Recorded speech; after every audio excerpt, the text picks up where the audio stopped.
Poderoso de Jesus. Amém e amém, Senhor. Glória a Deus, aleluia. Podemos assentar. Que Deus abençoe a sua vida, que Deus abençoe essa participação, que Deus possa honrar você de estar aqui nessa noite. E nós falamos semana passada sobre a palavra do conhecimento, que a palavra do conhecimento, ela é um fragmento da revelação de Deus, é um fragmento do saber de Deus, é saber algo que você não tinha condição de saber. Palavra do conhecimento que tem que ser liberada com palavras, com oração, com decretos. Palavra de conhecimento que pode ser de algumas maneiras como foi ministrado, que pode ser visão aberta, visão no espírito, uma imagem mental, um pensamento, pode ser sensações empáticas. Falamos sobre também que pode ser na palavra. Todas essas coisas precisa estar sendo clara para o nosso coração, para nós estarmos vivendo isso. Nós precisamos entender que Deus fala no nosso espírito e isso vai reverberando em todo o nosso ser. Nós temos que ser uma geração conectada com os céus. Quem tem, sido despertado um pouquinho mais nesses dias, amém? Em nome de Jesus. Glória a Deus, aleluia. Eu quero que você que trouxe a palavra, abra a palavra de Deus em 1 João 5,13. 1 João está lá antes de Apocalipse 5,13.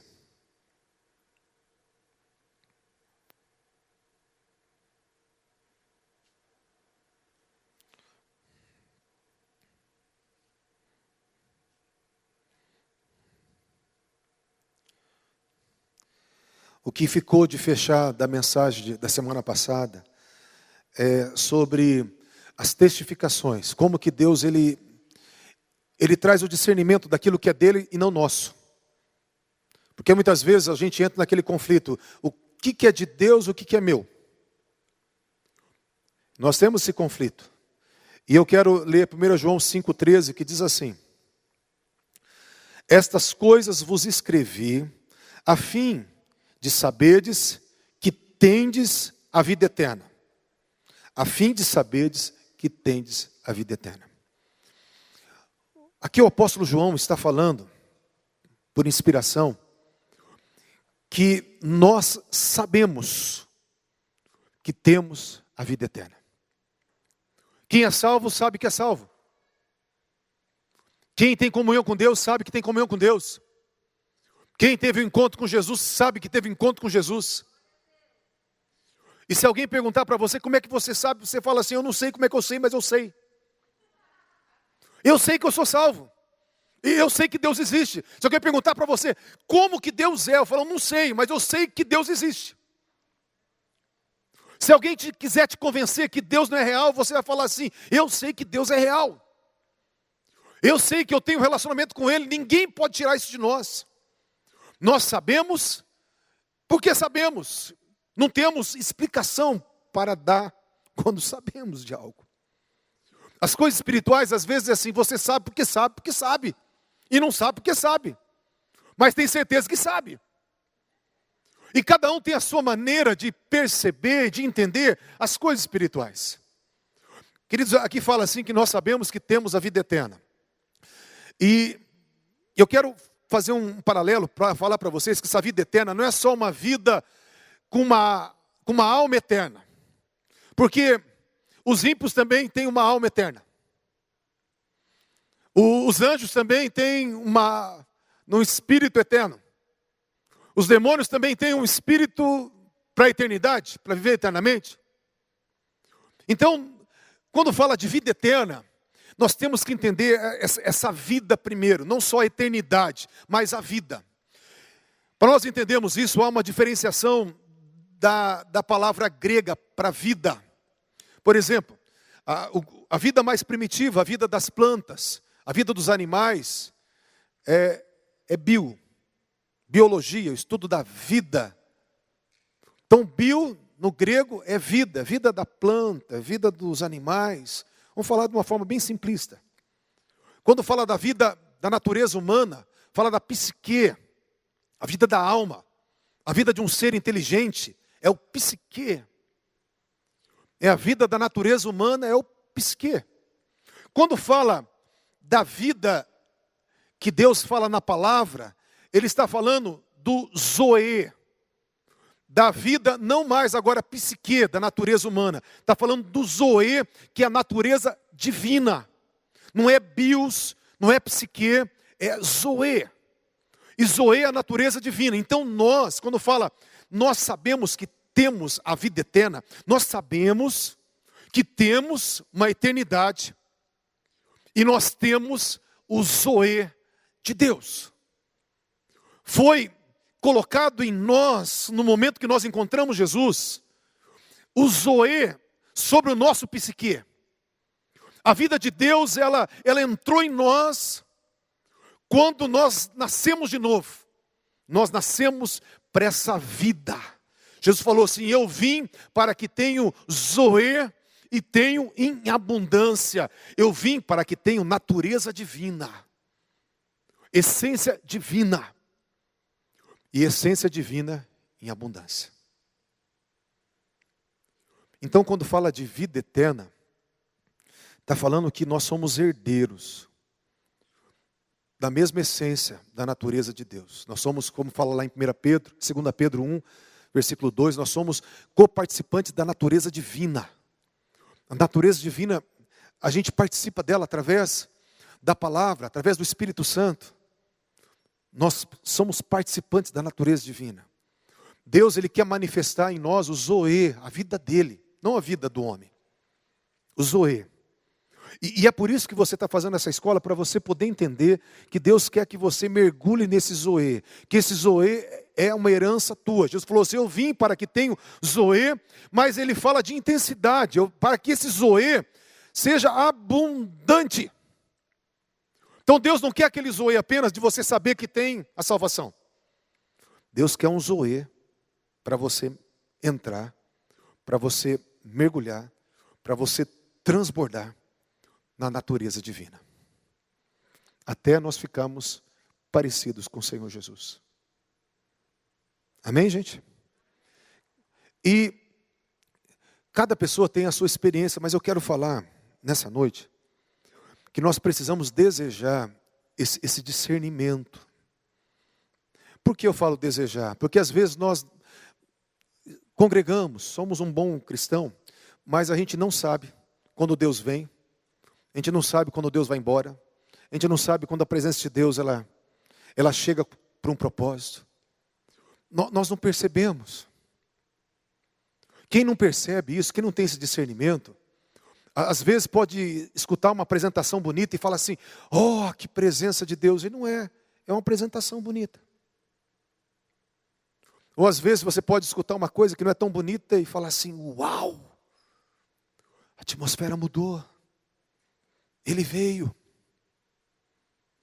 Eu quero que você entenda que você foi chamado não só para ter o zoe, mas para discernir esse zoe.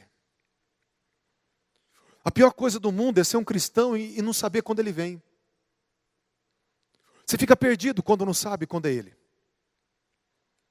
Nós temos que saber quando ele vem, saber quando ele fala, saber quando ele toca, saber quando a presença dele vem no lugar, saber quando ele está falando. Nós temos que buscar essa sensibilidade.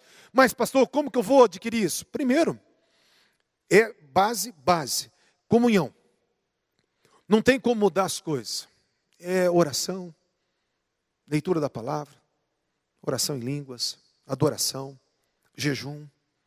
Relacionamento com Deus. Não tem como mudar as coisas.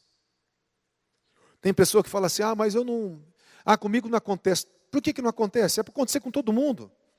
Eu tenho que discernir quando ele vem. Eu preciso discernir, quando a gente vai falar sobre discernimento de espírito, até o que ele quer fazer. Porque quando ele vem com propósito. Quando ele chega com um propósito de libertar, de curar, de salvar, de trazer alegria, de trazer quebrantamento. Ele vem com um propósito. E eu preciso não só discernir que ele veio, mas discernir o porquê que ele veio, qual o propósito que ele veio.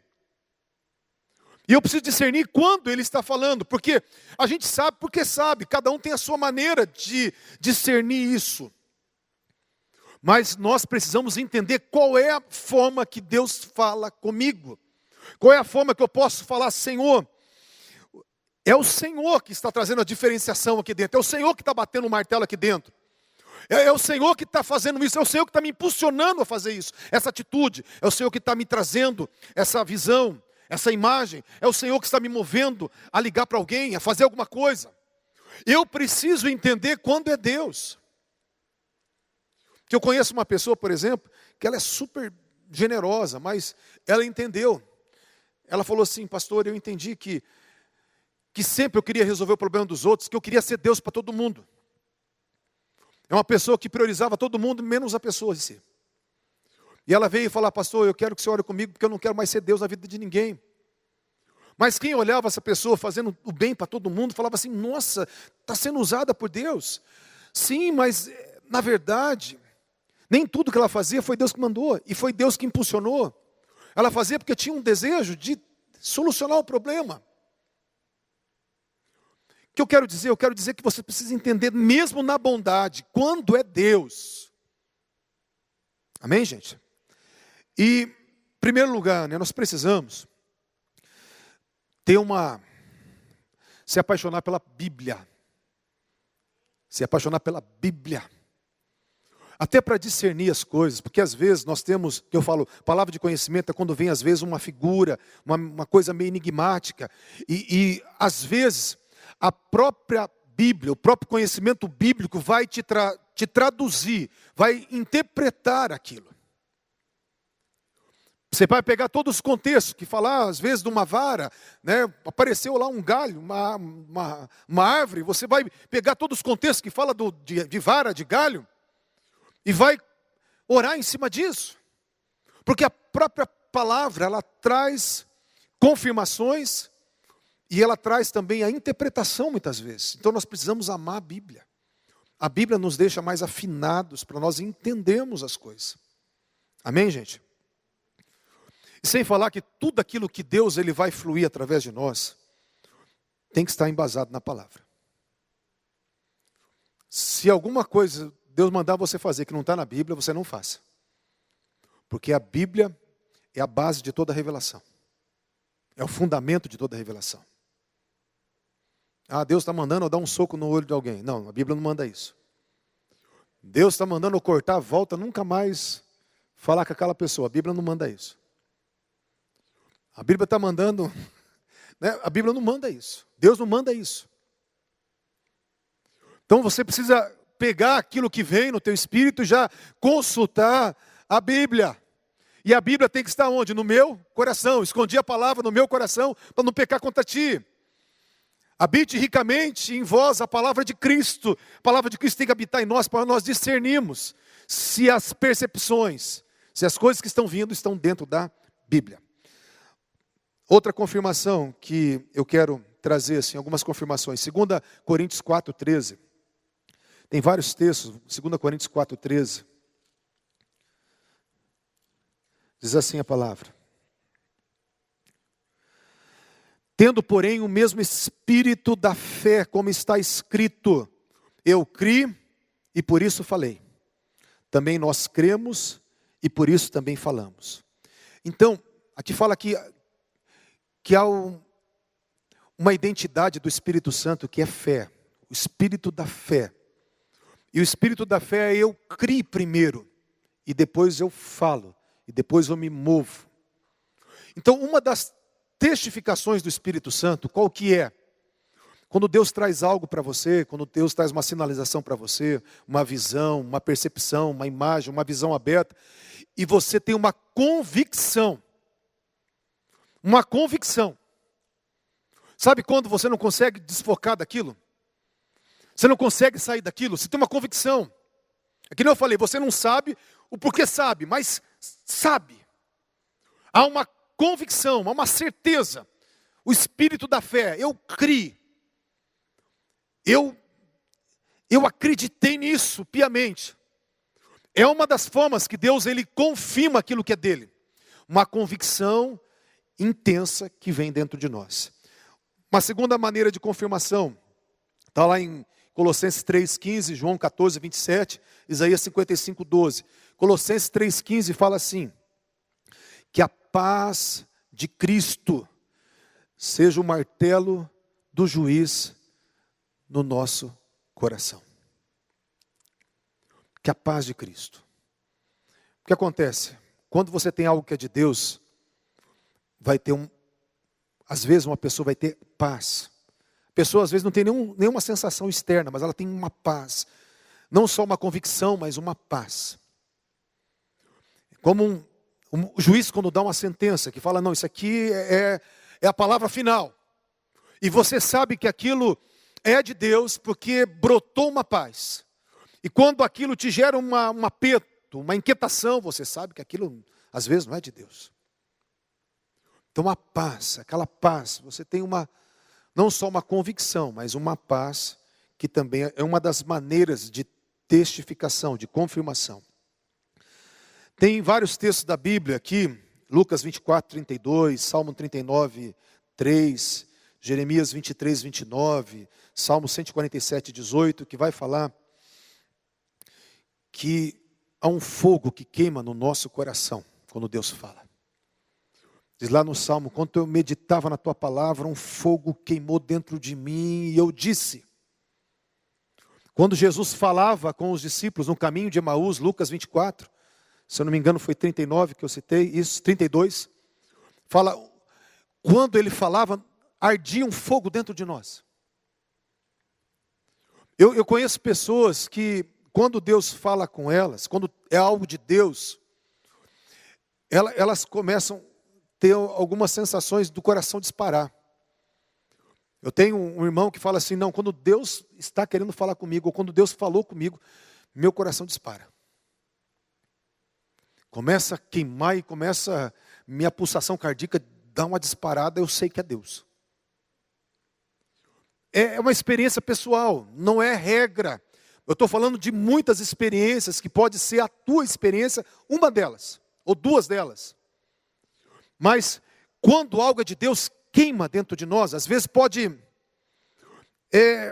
você sentir literalmente algo esquentando dentro de você, para você fazer aquilo, para você falar aquilo, para você entender que aquilo é de Deus.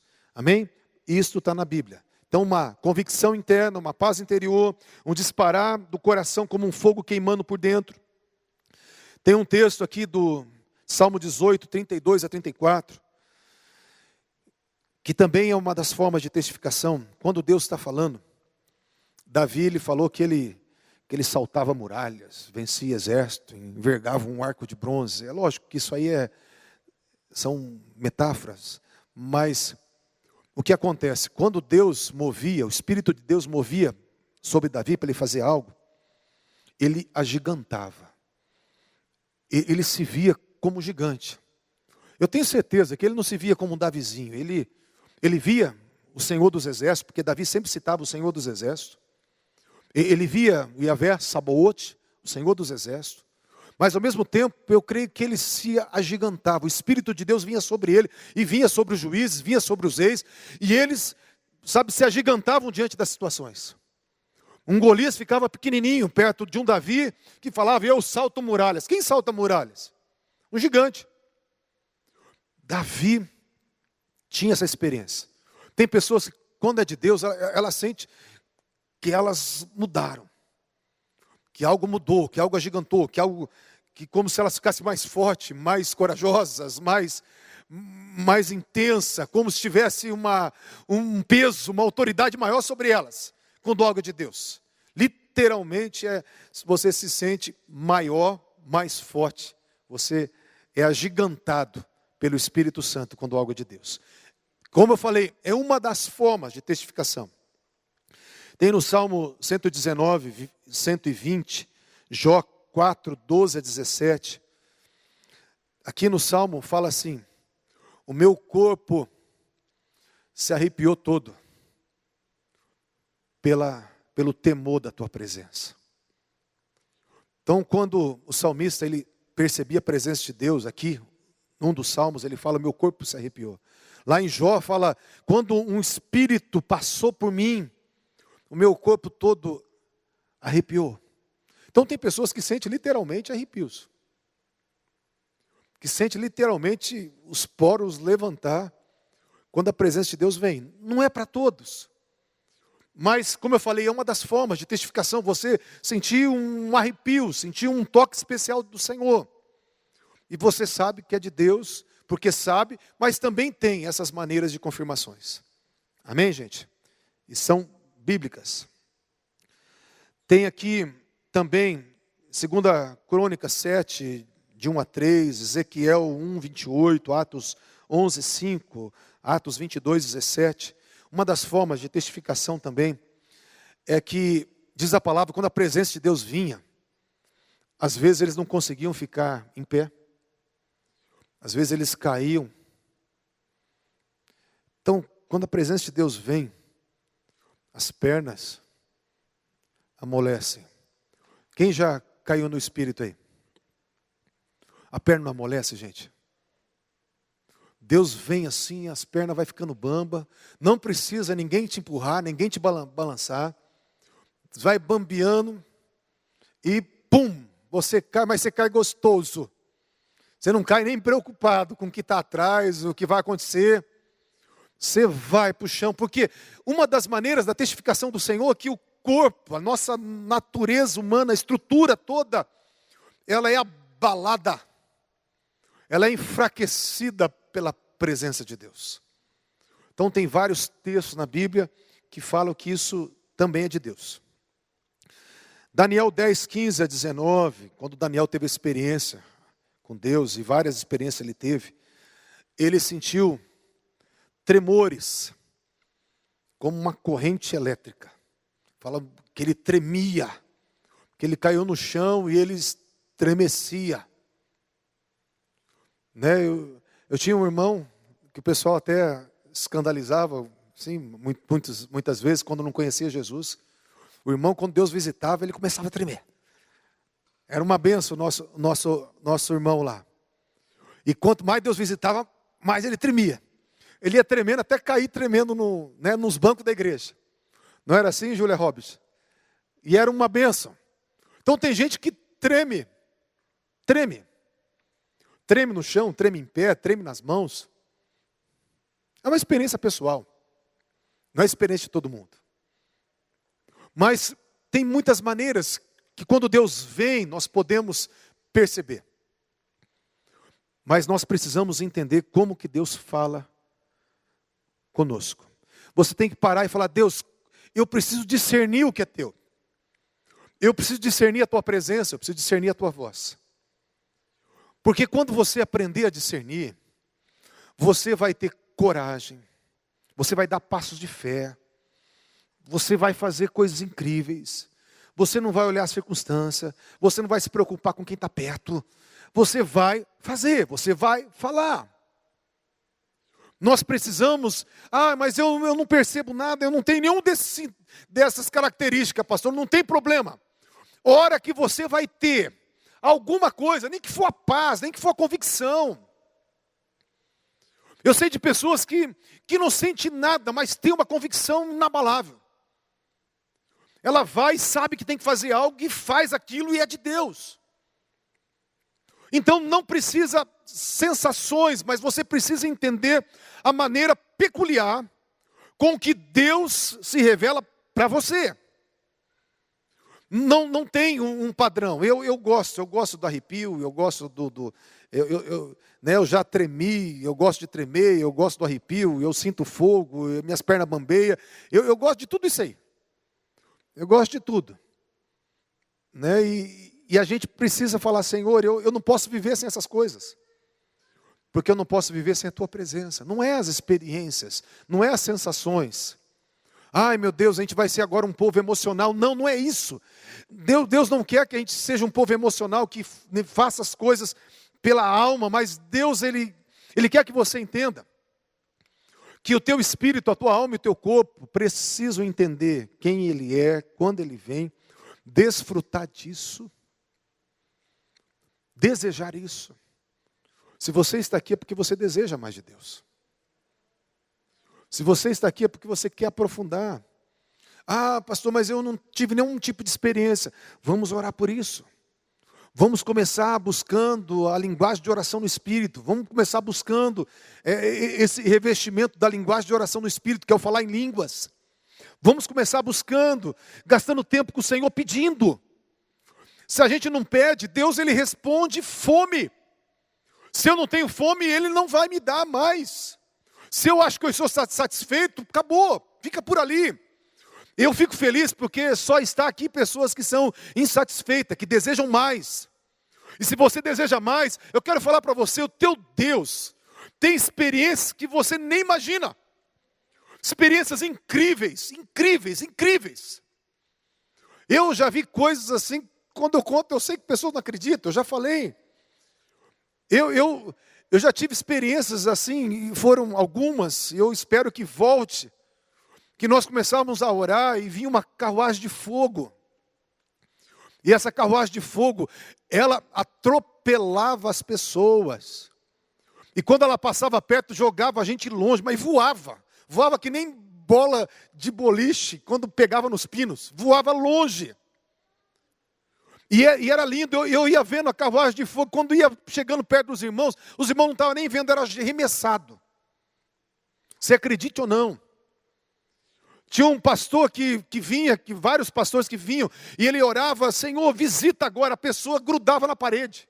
Eu não sei que unção que é essa, lembra? Grudava na parede, pá, ficava grudado que nem lagartixa na parede. É a coisa mais louca do mundo. Uma vez estava lá no monte orando e de repente, um senhor caiu na unção, o outro lá de Santa Catarina, falou assim, Deus, se o senhor está aqui, levanta esse homem. E o homem começou a flutuar. O outro que estava comigo, o jovenzinho que estava comigo, deitou no chão e começou a passar a mão embaixo e falar, pastor, ele está flutuando mesmo. E para que Deus fez ele flutuar? Não sei, mas flutuou. Saiu do chão. Tem coisas incríveis, você vai ver gente chorando, vai ver gente tremendo, gente rindo sem parar. A primeira unção do riso que eu tive foi quando eu fui ungido pastor. Mas você ri de ter dor, você ri de não conseguir parar. Quantas vezes a unção do riso?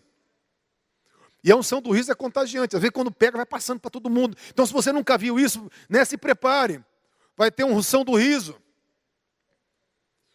Tem unção do choro, tem tudo, tem tanta coisa. O avivamento, ele não é caracterizado por sensações, mas tem sensações. Tem visitações assim. E essas visitações são abundantes. Isso não é só a característica de avivamento, mas também acontece. Fala, não, teve avivamento lá, porque o pessoal tudo caiu na unção do choro. Não, isso não caracteriza avivamento. Avivamento é um derramar de vida simultâneo que gera um impacto na sociedade. É muito mais que isso. Mas quando tem avivamento, salvação de almas é tremendo. Transformação de vidas, tremendo. Experiências emocionais incríveis. Né? Tem um avivalista que ele fez um livro só sobre experiências emocionais do avivamento. Eu não sei, acho que foi Jonathan Edwards ou John Wesley, que fez um tratado só das emoções que aconteceram no avivamento. Tantas que eram. Ele foi buscando embasamento bíblico e fez ali um livro só sobre isso.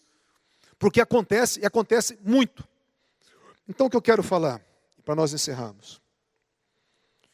Que quem deseja discernir a voz de Deus, precisa desejar a presença de Deus e desejar aquilo que caracteriza a revelação de Deus para a sua vida.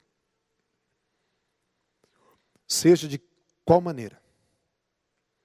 Você precisa falar, Deus, se eu tenho convicções quando é do Senhor, então eu quero mais.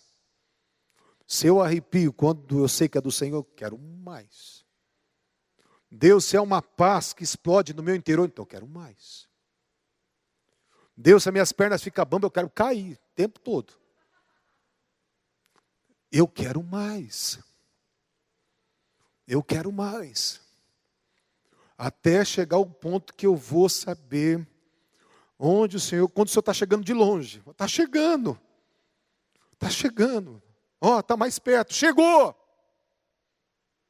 Porque tem intensidade. Quando fala, sabe o que é a glória no hebraico? É kabod. Kabod é peso. Significa peso. Quando Deus vem, tem peso de transformação, tem peso de milagre, tem peso de autoridade. Porque você quer ver uma ministração ou uma adoração que não tem glória, é quando as pessoas ficam procurando mosquito na parede. Não tem peso, não tem cabode. Quando tem cabode, você fica preso. Quando tem cabode, você fica ligado o tempo todo. Eu lembro de um pastor que passou uma luta muito grande conosco, pastor Ronald. E quando ele passou uma luta muito grande, foi a época que Deus mais usou a vida dele. Quando nasceu as filhas, quando teve dificuldade financeira, e Deus fazendo milagre a cada dia. E nessa época eu dei a oportunidade para ele muitas vezes pregando, num tempo de muita dificuldade. Quando ele pregava nesse período, era tanta unção, que eu vou falar para vocês. Eu não conseguia nem ouvir a mensagem, eu ficava eletrizado. Era uma descarga de poder que me grudava no banco, e eu ficava o tempo todo colado, e assim, era algo do céu, que parecia que eu estava sendo carregado na bateria, na tomada. E ele falava assim, mas pastor, estou passando uma luta tão grande, como é que eu vou pregar o evangelho? Eu falei, cara, você está vivendo o sobrenatural de Deus, Deus está te usando, porque a prosperidade de Deus não é quando tudo está em abundância, a prosperidade de Deus é quando Ele está ali, e quando Ele chega na hora certa.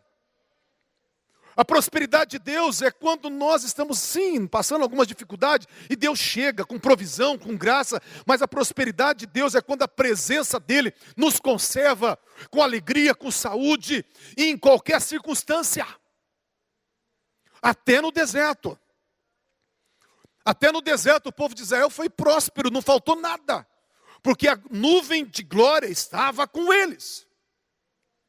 E às vezes, porque nós estamos no deserto, achamos que Deus não está nos amando e que não estamos debaixo da bênção, porque não estamos prosperando. Não tem nada a ver com isso. Mas eu quero falar que tinha um peso de glória tão grande que eu ficava grudado no banco. E quando eu via que ele estava com o manto da unção, eu dei a oportunidade para ele pregar uns trocentos cultos seguidos, porque saía labareda de fogo da boca dele. Foi tremendo. Foi o período que Deus mais usou a vida dele numa prova violenta. Então nós precisamos desejar o cabode, o peso. Tem que ter autoridade. A tua oração tem que ter peso de autoridade. O teu louvor tem que ter peso de autoridade. O teu relacionamento com Deus tem que ter peso de autoridade. Esse altar tem que ter peso de autoridade. As nossas reuniões de oração tem que ter peso de autoridade. Nossas intercessões em casa tem que ter peso de autoridade. Nós temos que falar, Senhor, eu quero mais desse peso. E esse peso ele vai sendo acrescentado conforme nós estamos nos abrindo, desejando, orando, buscando, anelando, nos santificando. Vai aumentando o cabode, vai aumentando o peso. E nós precisamos falar, Senhor, eu quero esse peso.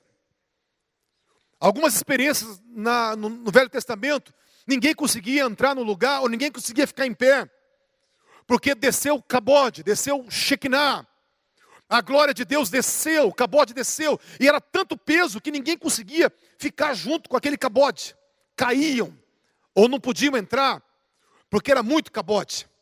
A nuvem ficava densa, a nuvem ficava espessa. Começava um nevoeiro, daqui a pouco aquele nevoeiro ia ficando pesado. E quando aquela nuvem estava carregada de um peso de glória, isso era cabode.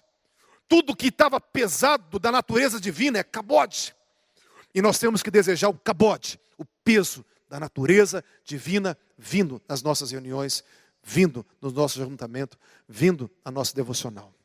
Amém? Glória a Deus.